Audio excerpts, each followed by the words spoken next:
નમસ્કાર વિદ્યાર્થી મિત્રો. જીવવિજ્ઞાનમાં આપણે આજે પહેલા ચેપ્ટરનો અભ્યાસ કરીશું, રિપ્રોડક્શન ઇન ઓર્ગેનિઝમ, એટલે કે સજીવોમાં પ્રજનન. પૃથ્વી પરના તમામ સજીવોની જો વાત કરીએ તો એમાં જીવવિજ્ઞાનનો અભ્યાસ આવશ્યક છે.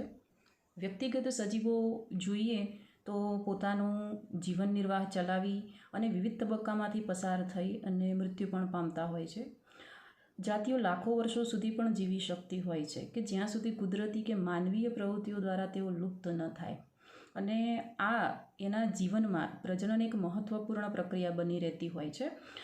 દરેક જાતિ લાંબા સમય સુધી જીવિત રહી શકતી નથી. લિંગી કે અલિંગી પ્રજનન દ્વારા પ્રત્યેક સજીવ તેઓની સંતતિ સર્જી શકતા હોય છે. લિંગી પ્રજનનની પદ્ધતિથી નવી જાતિઓનું નિર્માણ થાય છે, તેની ચિરંજીવિતામાં વધારો થઈ શકે છે. આ એકમમાં આપણે જોઈશું કે પ્રજનનની પ્રક્રિયાઓના સામાન્ય સિદ્ધાંતોની આપણને જાણકારી મળશે અને સપુષ્પી વનસ્પતિમાં તેમજ માનવમાં તેને સંબંધિત સરળતમ આપણે ઉદાહરણ દ્વારા વિસ્તૃતમાં સમજૂતી આપણે લેવાની છે. એ સિવાય આ એકમની અંદર માનવ પ્રજનનિક સ્વાસ્થ્ય અને કેવી રીતે પ્રજનનિક સ્વાસ્થ્યને આપણે બીમાર પડવાથી દૂર રાખી શકાય તેના પરથી સંબંધિત પરિપ્રેક્ષ્ય વિશેની આપણે માહિતી આ ચેપ્ટરમાં લેવાની છે. વિદ્યાર્થી મિત્રો, આપણે આ ચેપ્ટરની અંદર પહેલાં જ પેજ ઉપર એકમની શરૂઆતમાં એક વૈજ્ઞાનિકનો થોડીક આપણને સમજૂતી આપેલી છે, એ પણ થોડીક ધ્યાનમાં લઈ લેજો.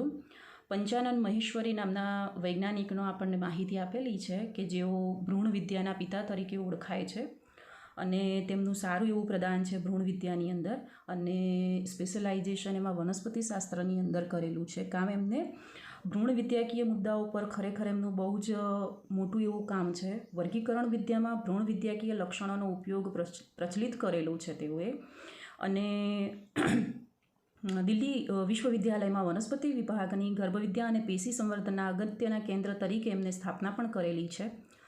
અપરિપક્વ ભ્રૂણના કૃત્રિમ સંવર્ધન પર પ્રારંભિક કાર્યની આવશ્યકતા ઉપર પણ કાર્ય કર્યું હતું અને પેશી સંવર્ધનમાં પણ એક સીમાસ્તંભ બનેલું હતું. અને એમનું અગત્યનું કામ જોવા જઈએ તો ટેસ્ટ ટ્યુબ ફલન અને અંતઃ અંડાશય પરાગનયનનું કાર્ય વિશ્વકક્ષાએ ખૂબ જ ખ્યાતિ પામેલ છે. જોઈએ આ ચેપ્ટર વિષયની માહિતી આપણે. તો બધા જ સજીવો ચોક્કસ સમય માટે જીવી શકતા હોય છે. સજીવના જન્મથી લઈ અને તેના કુદરતી મૃત્યુનો આવર્તો સમયગાળો એને જીવનકાળ અથવા તો લાઈફસ્પાન તરીકે ઓળખીશું.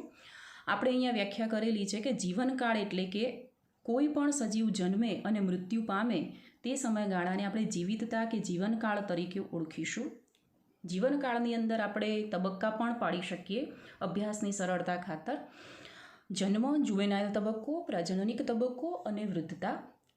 આ ચેપ્ટરની અંદર આપણે પ્રાજનનિક તબક્કા ઉપર આપણે માહિતી મેળવવાની છે. તો પ્રાજનનિક તબક્કા અને જન્મ એ વચ્ચેનો એક તબક્કો આપણે મૂકેલો છે જેને જુવેનાઇલ તબક્કો કહેલો છે. જુવેનાઇલ તબક્કો એટલે કે સજીવ જન્મ લે અને પ્રજનન માટેની પુખ્તતા પ્રાપ્ત કરે વચ્ચેના સમયગાળાને આપણે જુવેનાઇલ તબક્કો તરીકે ઓળખીશું.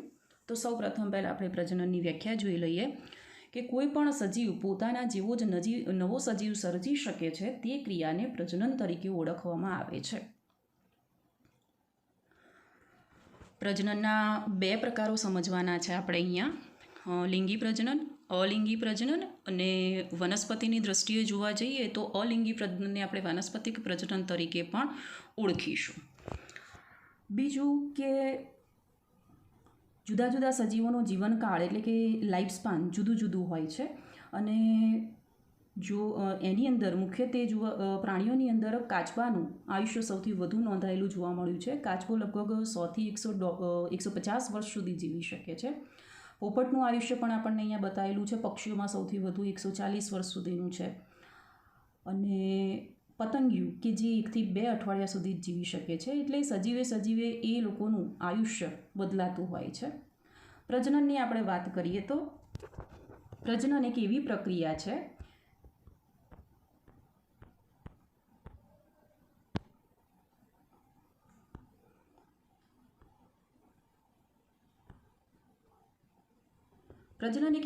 જૈવિક પ્રક્રિયા છે કે જેમાં પોતાને મળતી આવે તેવી સંતતિ ઉત્પન્ન કરે છે.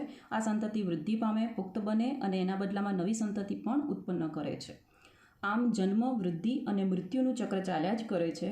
પ્રજનન થકી જાતિઓ પેઢી દર પેઢી પોતાનું સાતત્ય જાળવવા માટે સમર્થ બને છે. જનીનિક ભિન્નતા પણ સર્જાતી હોય છે. પ્રજનન દરમિયાન વારસામાં ઉતરી શકે છે તેનો અભ્યાસ પણ આપણે આગળ આનુવંશિકતાના ચેપ્ટરની અંદર આપણે એનો અભ્યાસ કરીશું. પહેલાં પ્રજનનના આપણે પ્રકાર સમજી લઈએ. અલિંગી પ્રજનન અને લિંગી પ્રજનન. અલિંગી પ્રજનનની આપણે વાત કરીએ તો આ પ્રજનનની અંદર ફક્ત એક જ સજીવ અથવા તો એક જ પિતૃ ભાગ લેતો હોય છે. જ્યારે લિંગી પ્રજનનની આપણે વાત કરીએ તો એની અંદર 2 સજીવો ભાગ લેતા હોય છે.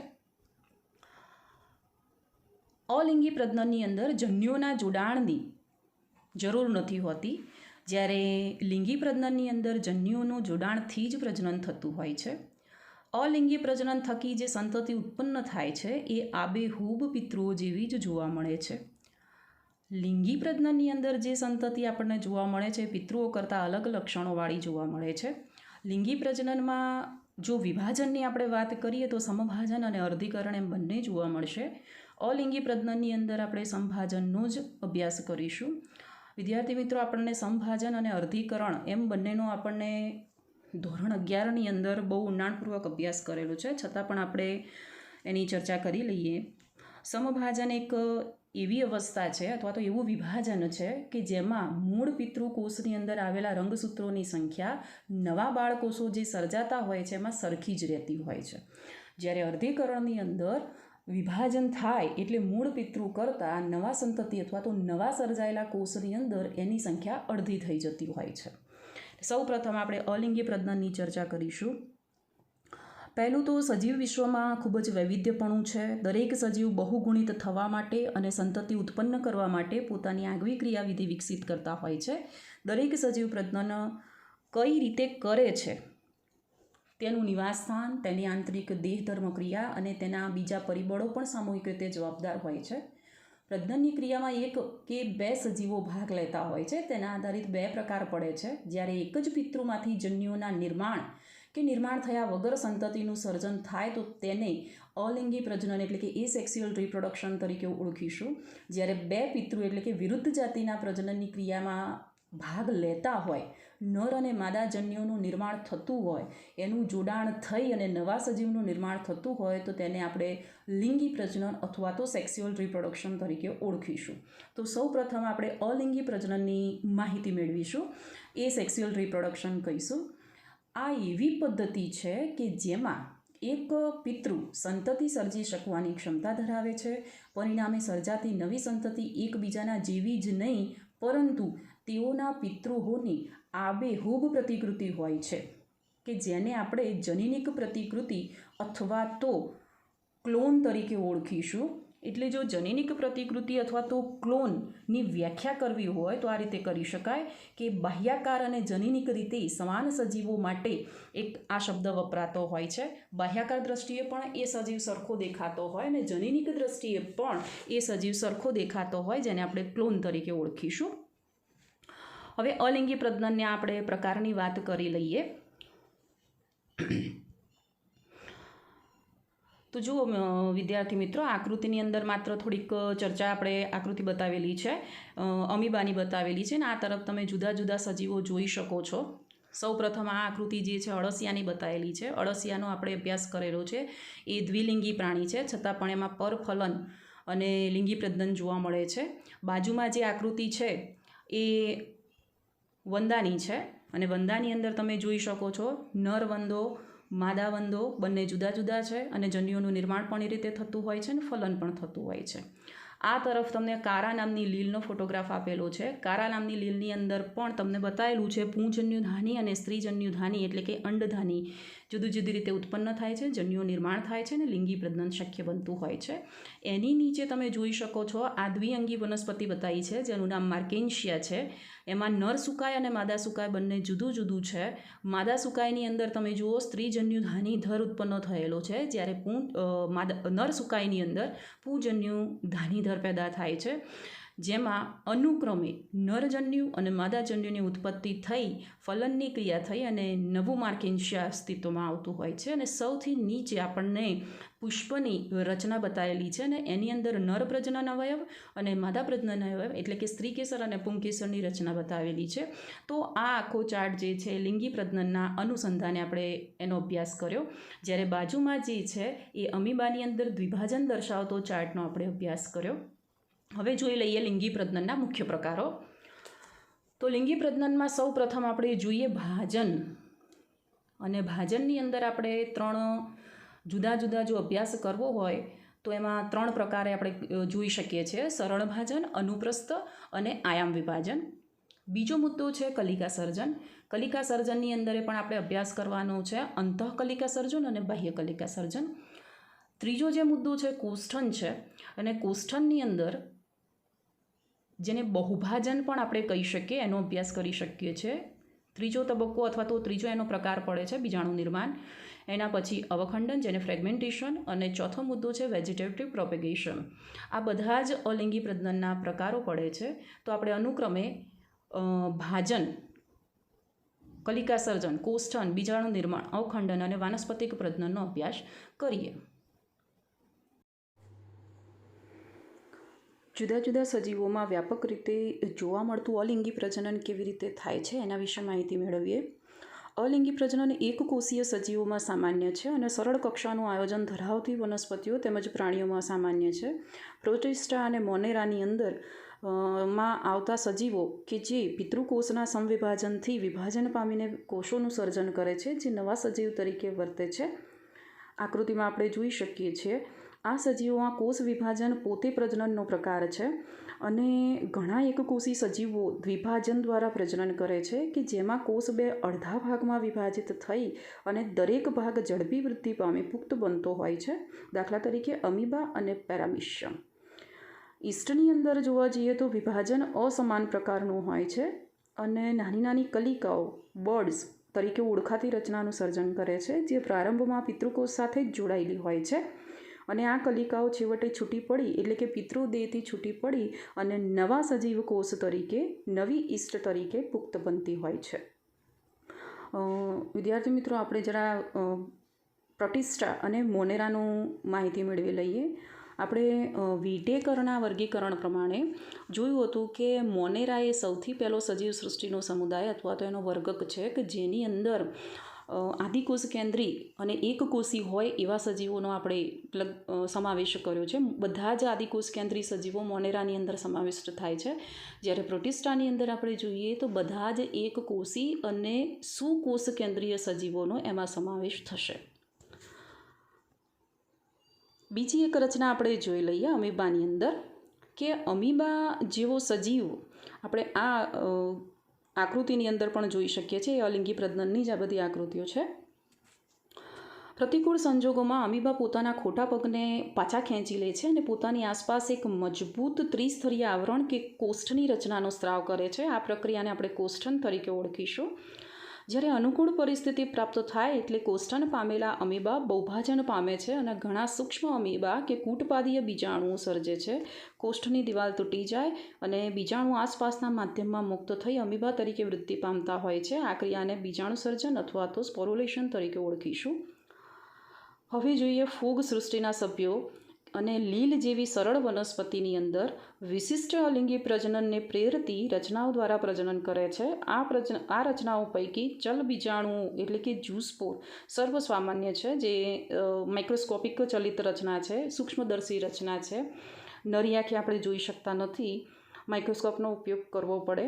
બીજી એક અન્ય અલિંગી પ્રજનન કરતી રચનાઓમાં કણી બીજાણુ એટલે કે કોનિડિયા, અને એના ઉદાહરણમાં જોવા જઈએ તો પેનિસિલિયમ કલિકાઓ, પેનિસિલિયમનો આપણે સમાવેશ કરી શકીએ. એ સિવાય કલિકાઓ એની અંદર હાઇડ્રા અને અંતઃકલિકાની અંદર વાદળીનો આપણે ઉલ્લેખ કરીશું. તો પહેલાં આપણે ઝૂસ્પોર અને કોનિડિયા વિશે માહિતી મેળવી લઈએ. આ આકૃતિની અંદર આપણને ક્લેમિડોમોનાસના ચલ બીજાણુઓ બતાવેલા છે.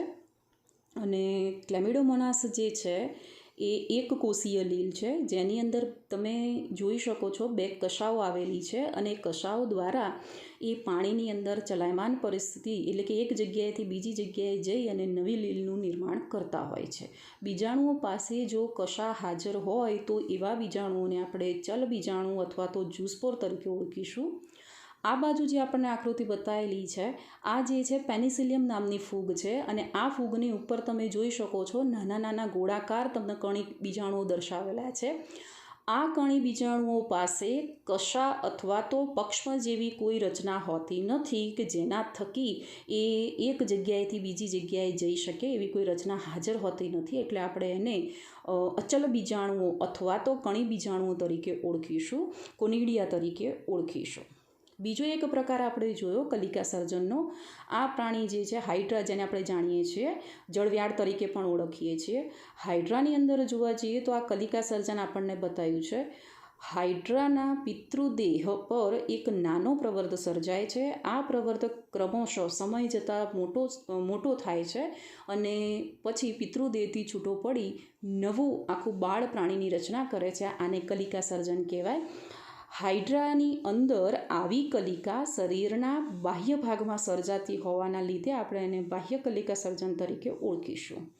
બીજો એક કલિકા સર્જનનો પ્રકાર આપણે જોવાનો છે વાદળીની અંદર જોવાનો છે. વાદળી સછિદ્ર સમુદાયનું પ્રાણી છે અને એની અંદર કલિકા સર્જન શરીરના અંદરના ભાગમાં થાય છે, એટલે આપણે એને અંતઃકલિકા સર્જન કહીશું અને જેને જેમ્યુઅલ્સ તરીકે પણ ઓળખવામાં આવે છે. આ વાદળીની અંતસ્થ રચના આપણને બતાવેલી છે અને અંદર જે સર્જાયેલા છે એના કોષો છે, એ કલિકા છે અને એ કલિકાનું પછી આગળ વિકાસ અને વિભેદન થઈ નવું એવું બાળ પ્રાણી નિર્માણ થતું હોય છે.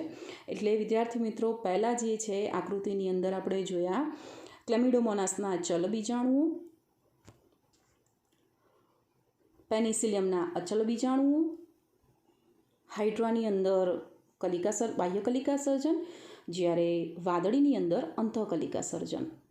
હવે આપણે આગળના એક પ્રકાર વાનસ્પતિક પ્રજનન. વાનસ્પતિક પ્રજનનને એટલે કે વનસ્પતિની અંદર આપણે વાનસ્પતિક પ્રજનન તરીકે ઓળખીશું. અલિંગી પ્રજનન એવો આપણે સ્પષ્ટ શબ્દ નહીં વાપરીએ, એના માટે હંમેશા વાનસ્પતિક પ્રજનનનો જ આપણે ઉલ્લેખ કરીશું. તો સૌ પ્રથમ એના પ્રકારોમાં આપણા પાઠ્યપુસ્તકની અંદર 3 શબ્દો સૂચવેલા છે, 3 પ્રકાર સૂચવેલા છે. એક છે ભૂસ્તારી, બીજો છે ભૂસ્તારિકા, ત્રીજો છે અધોભૂસ્તારી.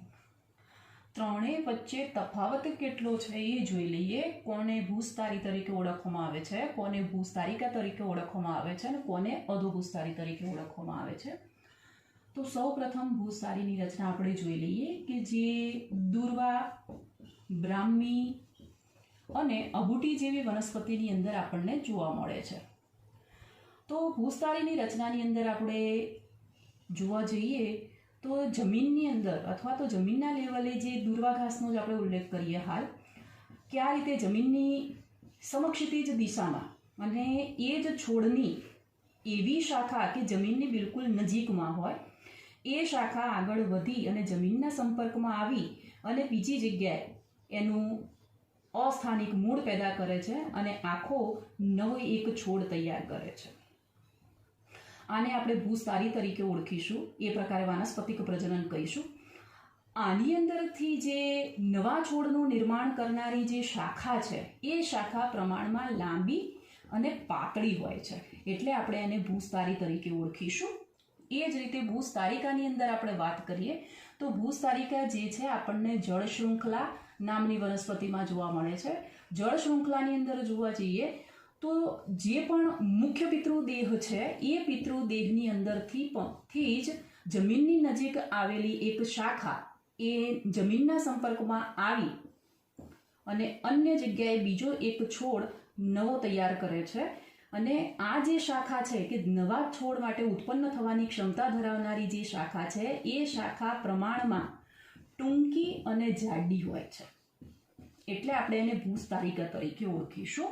અને આવી રચના આપણને જળ શૃંખલા એટલે કે આઇકોર્નિયા અથવા તો જળકુંભી નામની વનસ્પતિની અંદર આપણે જોઈ શકીએ છીએ. હવે વાત કરીએ અધોભૂસ્તારીની. તો અધોભૂસ્તારીની અંદર જોવા જઈએ તો અધોભૂસ્તારીની અંદર જમીનની જે આખી સપાટી છે એ સપાટી પરથી જે પિતૃદેહ છે, આ પિતૃદેહ છે, આ પિતૃદેહની અંદરથી જે શાખા જમીનની નજીક રહેલી છે એ જમીનની નજીક રહેલી શાખા જમીનની નીચે ઉતરે છે. જમીનની નીચે ઉતરી અને જમીનની સપાટીને પેરેલલ એટલે કે સમાંતર રહેતી હોય છે અને પછી એનું આગળ અસ્થાનિક મૂળતંત્ર પેદા થઈ અને આખો નવો છોડ નિર્માણ કરતું હોય છે. આ રચનાને આપણે અધોભૂસ્તારી તરીકે ઓળખીશું. અધોભૂસ્તારી એ માટે કે જમીનની નીચે જઈને એ આખી શાખા વિસ્તરતી હોય છે અને એમાંથી નવા છોડનું સર્જન થતું હોય છે. તો આના ઉદાહરણમાં આપણે ફુદીનાનો અભ્યાસ કરી શકીએ. ફુદીનાની અંદર અધોભૂસ્તારીની રચના દ્વારા વાનસ્પતિક પ્રજનન થતું હોય છે. ફરીથી એક વખત આપણે ધ્યાન રાખી લઈએ. ભૂસ્તારીની અંદર જે વાનસ્પતિક પ્રજનનમાં ભાગ લેતી જે શાખા છે એ પ્રમાણમાં લાંબી અને પાતળી છે. જ્યારે ભૂસ્તારિકાની અંદર વાનસ્પતિક પ્રજનનના ભાગ લેતી શાખા જે છે એ પ્રમાણમાં ટૂંકી અને જાડી છે.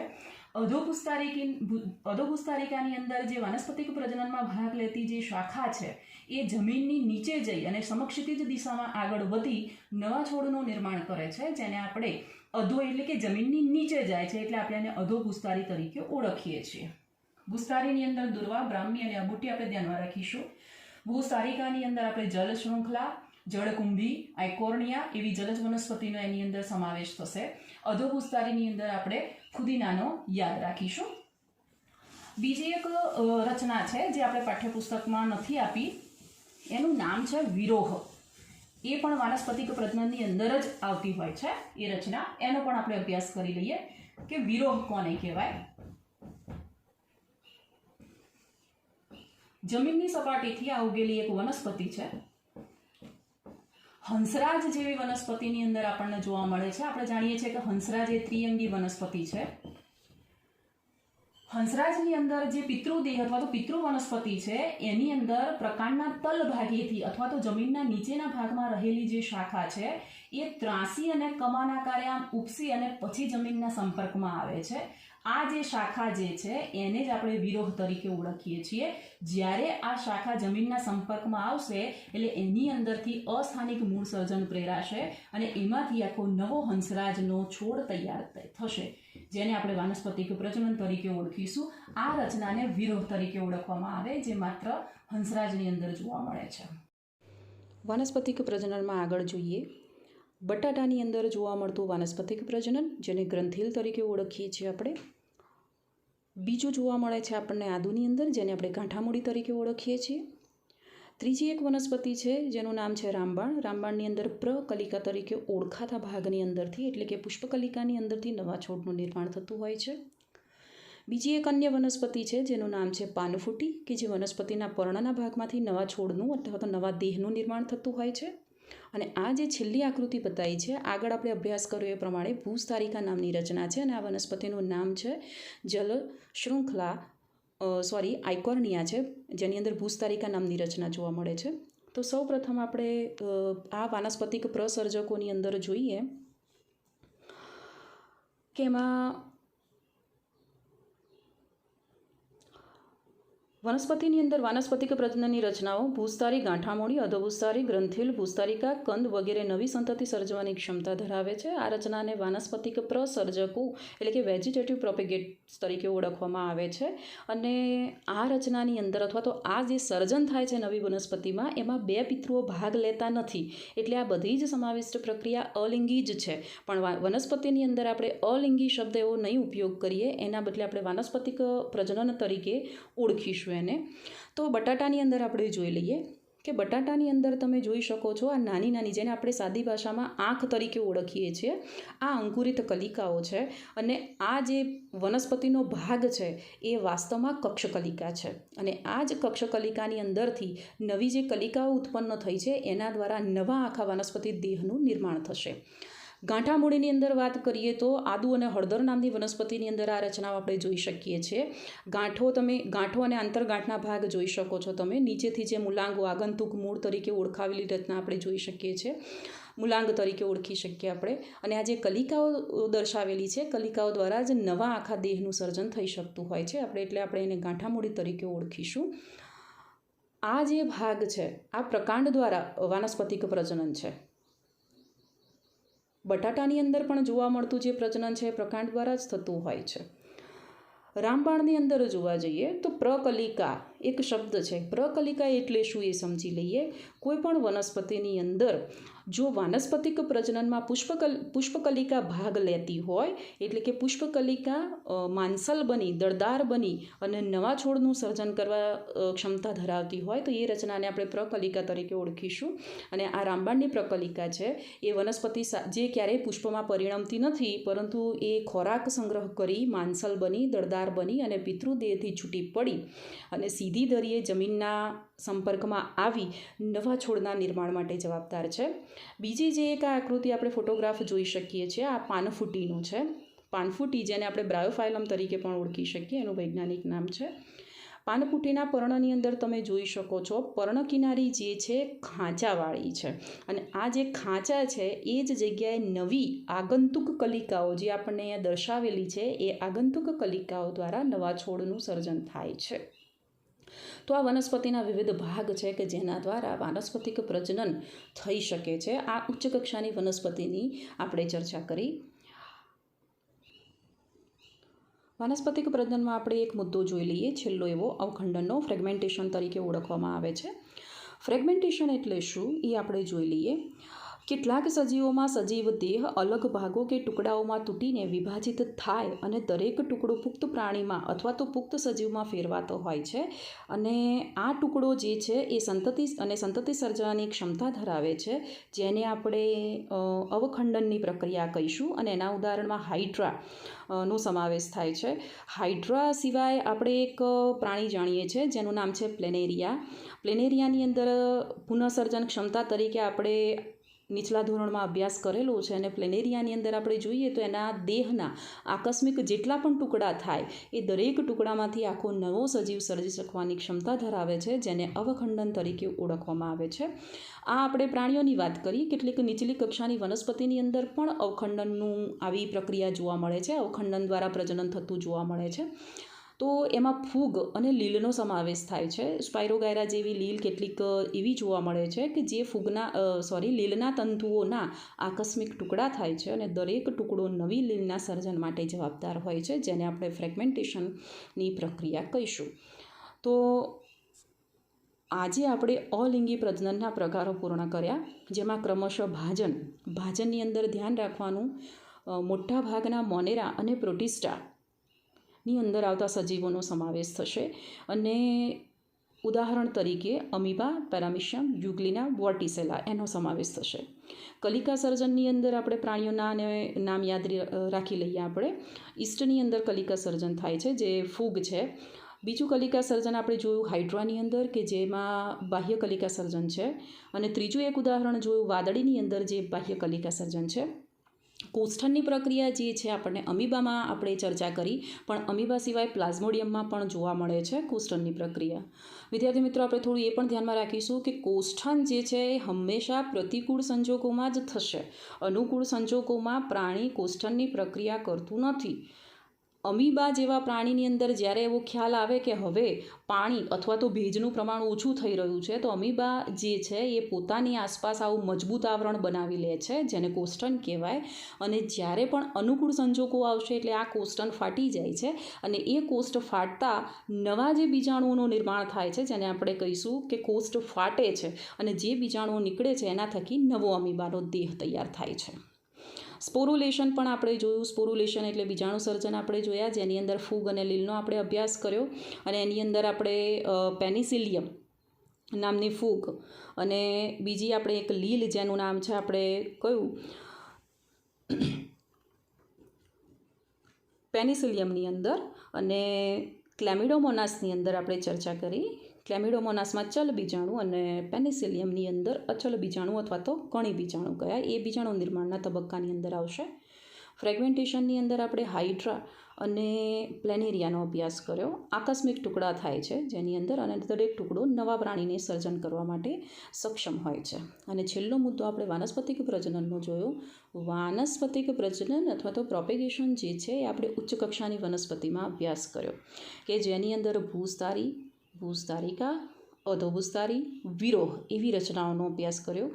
એ સિવાય ગ્રંથિલ કે બટાટાની અંદર જે આંખ દ્વારા નવા છોડનું નિર્માણ થાય છે, ગાંઠામૂળી, આદુ અને હળદર જેવી વનસ્પતિની અંદર થઈ શકે છે. અને છેલ્લો આપણે મુદ્દો જોયો કે રામબાણની અંદર પ્રકલિકા અને પાનફૂટી બ્રાયોફાઇલમની અંદર નવી આગંતુક કલિકાઓ દ્વારા નવા છોડના નિર્માણનો આપણે અભ્યાસ કર્યો. તો અહીંયા આપણે અલિંગી પ્રજનનની ચર્ચા પૂર્ણ થઈ.